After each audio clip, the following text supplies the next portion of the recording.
여러분 안녕하세요. 이번 영상은 중국 역사 이야기 두 번째인데요. 순원, 손문의 나라 중화민국의 탄생에서 장제스의 활약, 그리고 마오쩌둥의 중화인민공화국 탄생까지를 다룹니다. 1840년 아편전쟁 이후의 중국 대륙, 그야말로 혼란 그 자체였습니다. 태평천국에 난 의화단의 테러, 끝없는 혼란들이 이어졌죠. 1911년 그 해에도 반란이 일어났는데 그것은 성공을 거뒀습니다. 신해혁명이라고 불리게 되는 거죠. 그리고 한족의 정치 지도자 순원은 중화민국의 성립을 선언합니다. 그 이전까지는 여진족 황제가 주인인 나라 청, 제국이었는데 신해혁명 이후부터는 인민이 주인인 나라 민국이 탄생한 겁니다. 중화민국을 줄인 중국이라고 하는 이름도 이때부터 정식 국가의 명칭으로 쓰이게 됩니다. 이처럼 순원이 임시 대총통이 되어서 난징에서 중화민국의 건국을 선언했지만 베이징의 청왕조가 무너진 것은 아니었습니다. 청의 황제는 원세계를 흠차대신이라고 하는 것으로 임명을 해서 반란을 진압하라고 남쪽으로 내려보냈습니다. 흠차대신이라고 하는 것은 전권 위임 사령관 그 정도쯤 되는 것 같아요. 그런데 이 위안스카이는 순원 세력을 토벌하는 대신에 순원과 힘을 합쳐가지고 청조를 무너뜨리죠, 오히려. 그리고 순원 대신에 임시 대총통 자리를 차지를 했고 거기서 더 나가서 자기 스스로 황제가 되려다가 실패를 했습니다. 이렇게 위안스카이가 물러나자 각지에서 군벌들이 설치는 시대, 군웅할거의 시대, 군벌의 시대가 펼쳐지게 됩니다. 중화민국의 군사력은 아주 취약했습니다. 그래서 할 수 없이 공산당까지 받아들여서 국공합작을 시작을 했습니다만은 공산당 세력은 질이 멸렬했기 때문에 큰 도움이 되지는 않았습니다. 그런 상태에서 군벌들을 제압하고 한족에 의한 통일을 이룬 주역은 바로 장제스였습니다. 1925년 순원이 간암으로 사망을 했는데 그 총통직을 이어받은 이가 바로 장제스였고 그는 바로 이 광둥성과 광시성에 출병해서 이 지역의 군대를 국민당 군대로 통합을 시키게 되는 거죠. 이 국민당의 군대가 강력해집니다. 그것을 바탕으로 북쪽의 군벌들 토벌에 나서게 되는 겁니다. 당시 이 중화민국의 수도가 난경, 난징이었기 때문에 위에 있는 군벌들을 정벌하는 것, 그걸 북벌이라고 불렀습니다. 그리고 1928년 7월 이 동북지방의 군벌 장쉐량을 국민당군의 동북지역 사령관으로 임명함으로써 최소한 표면적으로는 국민당에 의한 국토 통일을 이루게 되었습니다. 그런데 이 무렵 일본군들의 움직임이 심상치가 않았어요. 그러니까 장제스로서는 적이 여러 군데 있는 거예요. 각 지역의 군벌들도 적이죠. 또 공산당도 적이죠. 일본군도 적이죠. 그런데 그 당시 중국 대중은 국민당과 공산당이 힘을 합치기를 바라는 사람들이 많았습니다. 하지만 장제스는 공산당하고는 이념적으로 도저히 같이 갈 수 없다는 사실을 처음부터 분명히 인식을 했어요. 자, 그래서 장제스는 국공합작을 하면서도 늘 이들을 소탕하고 제거할 기회를 노렸습니다. 그리고 1927년 4월 샹하이에서 공산당 소탕에 나서게 되는 거죠. 공산주의자들은 저항을 물론 했죠. 하지만 전투력 면에서 국민혁명군하고 상대가 되지는 않았습니다. 그래서 모택동, 주울레 이런 공산주의자들은 오지 사람이 별로 살지 않는 이 장시성이라고 하는 데로 도주를 했고 거기서 농민들 또 소수민족들 이런 사람들을 규합해서 장시 소비에트라고 하는 공산 정권을 수립을 하게 되는 거죠. 1917년에 소련에서 볼셰비키 혁명이 일어나고 그래서 소련이 전국이 다 이 소비에트로 구성이 되잖아요. 소비에트라고 하는 것은 그러니까 인민의 협의체, 평의회를 뜻한 겁니다. 당연히 국공합작은 붕괴되었죠. 그 이후로도 국민당군은 집요하게 공산당의 홍군을 압박을 했고 그러다가 보니까 홍군은 도주할 수밖에 없었습니다. 이 지도에 나오는 빨간색 선이 바로 그 도주의 루트인데요. 주로 사람이 많이 살지 않는 곳, 소수민족의 거주지 이런 데들을 골라서 쭉 도주를 했습니다. 출발할 때는 한 8만 명 정도가 출발을 했는데 도착했을 때는 7천 명만 남았다고 해요. 죽고 죽이면서 거쳐온 길이라고 보면 되겠죠. 특히 이 공산주의자들이 추구하는 것이 농지개혁이었던 것인 만큼 가는 데마다 지주들을 골라서 죽였다고 봐야겠죠. 이 과정을 거치면서 마오쩌둥은 영웅으로 떠오르게 됩니다. 이 도주의 과정은 장정, 영어로는 long march라고 하며 아주 위대한 고난의 과정으로 미화되기에 이르렀습니다. 연안에 도착한 홍군은 지칠 대로 지쳐 있었습니다. 장제스는 휘하의 장쉐량에게 이들을 토벌하라고 시킵니다. 그런데 전혀 뜻밖의 사건이 터지게 됩니다. 그 휘하의 장수들이 제대로 일하는지를 확인하려고 장제스가 시안을 찾아갔거든요. 그런데 거기에서 공산당 토벌에 매진해야 될 그 사령관 장쉐량이 오히려 총통인 장제스를 잡아가둔 겁니다. 그럼 장쉐량은 왜 그랬을까? 장제스에게 불만을 표출하고 있는 것이죠. 왜 일본군하고 싸워야 될 이 시점에 같은 민족인 공산당을 탄압을 하느냐? 공산당 탄압을 멈추고 공산당하고 힘을 합쳐서 항일 전쟁에 매진하라. 이걸 요구했던 겁니다. 장쉐량은. 그럴만도 했던 것이 을미사변 이후에 일본군은 간도를 시작으로 해서 만주 지방을 넘보기 시작했잖아요. 그리고 1931년에는 만주 사변을 일으켰죠. 그리고 이 일대를 다 점령을 했습니다. 그 다음에는 이 청의 마지막 황제 푸이를 내세워서 만주국 건국을 하죠. 그렇게 하는 과정에서 이 만주 지방의 군벌, 이 장쉐량의 아버지인 장쫄림, 이때 일본군에 의해서 사살을 당한 거죠. 장쉐량은 장제스에게 일본 타도를 하자, 이것을 요구했던 겁니다. 근데 장제스는 처음에는 공산당과 손을 잡을 수 없다 하고 담의 거절을 했습니다.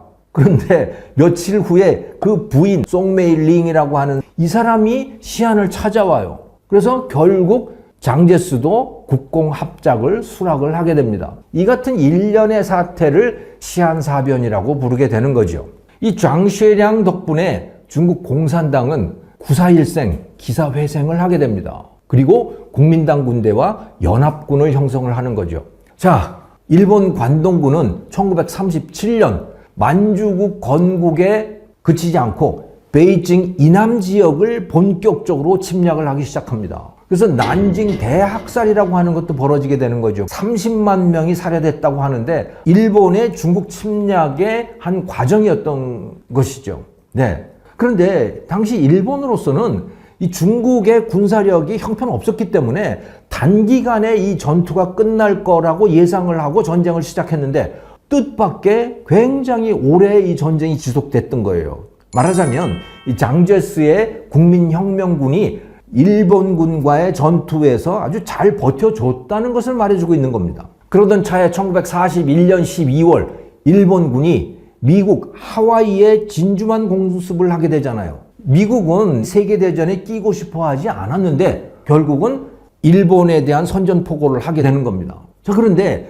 미국의 입장에서 보면 장제스의 국민당 군대가 굉장히 고마운 거예요. 왜냐하면 국민당 군대가 일본 육군을 중국 대륙에서 붙잡아둔 셈이 되잖아요. 그러니까 미국은 주로 일본의 해군과 공군만을 상대로 해서 전투를 벌이면 됐던 것이죠. 이렇게 중일 전쟁은 미국, 일본 간 태평양 전쟁의 일부가 되어버렸습니다. 그 덕분에 이 장제스의 중화민국은 미국과 영국으로부터 인정을 받게 됐고 전후 처리 문제 협의를 위한 이 카이로 회담이라고 하는 거 있었잖아요. 거기에 당사국으로 초대를 받게 됐던 겁니다. 그래서 미국의 루즈벨트, 영국의 처칠, 그리고 중화민국의 장제스, 이렇게 3자 회담을 했었던 것이죠. 자, 그러면서 중화민국은 이 유엔의 안전보장이사회의 상임이사국으로 선출이 됩니다. 그러니까 미국, 영국, 프랑스, 소련과 함께 세계 5대 강대국으로 인정을 받게 되는 것이죠.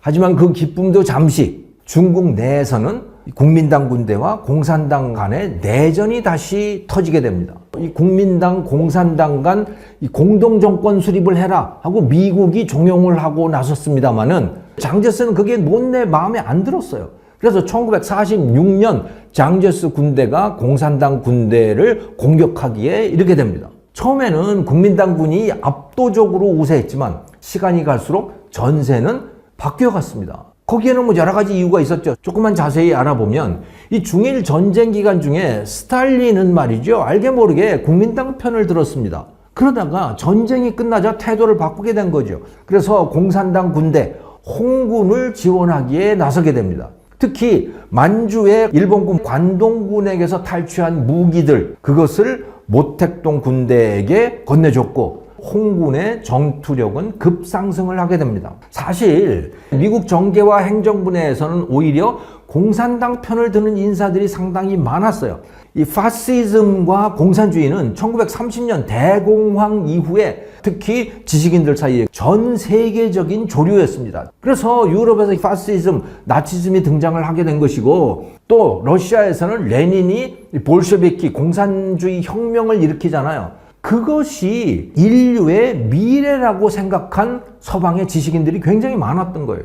그런데 1941년에 일본이 진주만 공격을 한 덕분에 미국 내에서의 이 파시즘에 대한 지지 물결은 잠잠해졌습니다. 저것들이 우리 미국을 공격하는구나라고 하는 것을 이제 깨닫게 됐던 거죠. 하지만 공산주의자들의 활동은 여전했던 거예요. 특히 이 뉴딜 정책으로 유명한 루스벨트 대통령이 있잖아요. 이 루스벨트 대통령은 공개적으로 공산주의자들을 두둔을 했습니다. 그러다가 보니까 미국 내에서 장제스보다 마오쩌둥을 지지하는 인사들이 상당히 많았던 것입니다. 그것이 국민당에 대한 미국의 공식적인 지원을 쉽지 않게 만들었던 것이죠. 국민당 진영 내부에도 이 공산당의 첩자들이 굉장히 많았다고 해요. 저는 특히 이 성시백이라고 하는 한인 출신 스파이 이야기가 굉장히 흥미로웠는데요. 해방 이후에 이 한반도 대한민국에서 국회 프락치 사건이라고 하는 게 있었잖아요. 그 사건을 만들어낸 장본인, 또 김구를 설득을 해서 김일성과의 회담을 성사시킨 바로 그 인물, 남한 내에서 자유대한민국의 성립을 방해한 인물, 그게 바로 성시백이라고 하는 사람인데요. 이 성시백은 중국에서 이 주울레의 수하였습니다. 그런데 이 장제스 휘하의 오른팔 같은 장군이 있었는데 그 사람 밑으로 들어가서 국민당 진영의 온갖 정보들을 빼내서 공산당이 승리하는데 큰 역할을 했던 사람이 바로 이 성시백이라고 하는 이 스파이였던 거예요.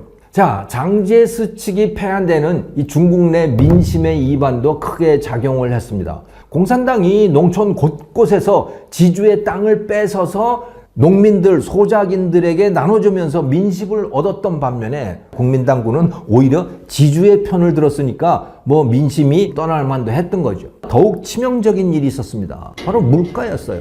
물가가 몇천 %씩 오르니까 장제스의 국민당을 지지하던 지주들, 또 상공업자들마저 공산당 쪽으로 기울어가기 시작했다고 해요.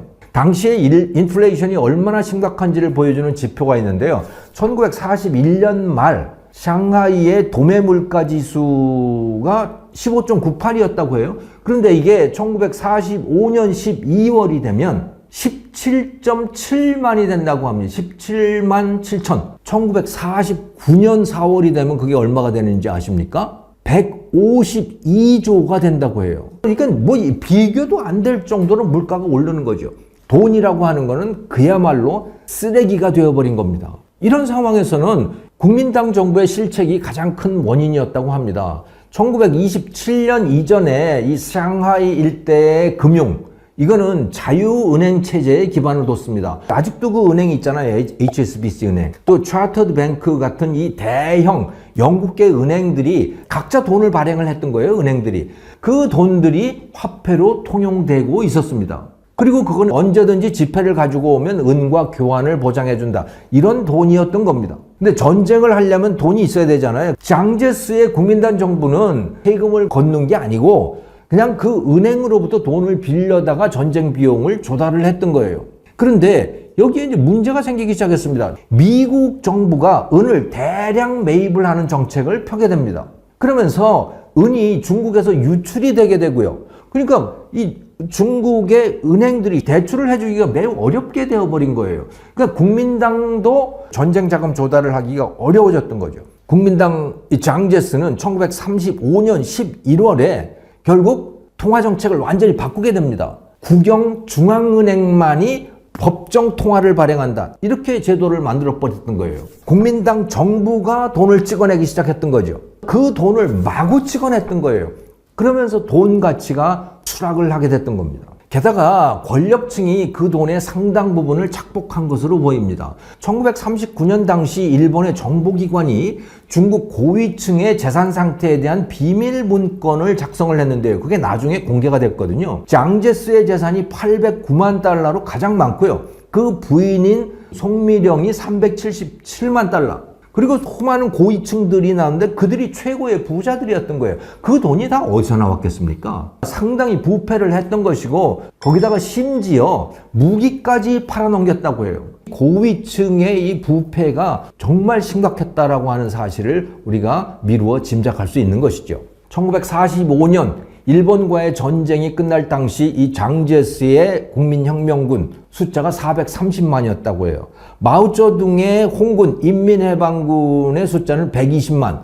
그러니까 숫자로 보면 장제스가 압도적으로 강력했던 겁니다. 그런데 결국 1949년 타이완으로 도주하기에 이르게 되는 것이죠. 마오쩌둥이 이끄는 중국 공산당은 1949년 10월 1일 천안문 광장에서 중화인민공화국의 건국을 선언을 하게 됩니다. 중국 대륙은 공산당의 국가가 되었고 대중은 더불어 잘 살 것이라고 하는 부푼 꿈에 들떠서 환호를 했습니다. 그 이후 마오쩌둥 치하에서 벌어진 일들에 대한 이야기는 다음 편으로 이어집니다. 시청해 주셔서 감사합니다.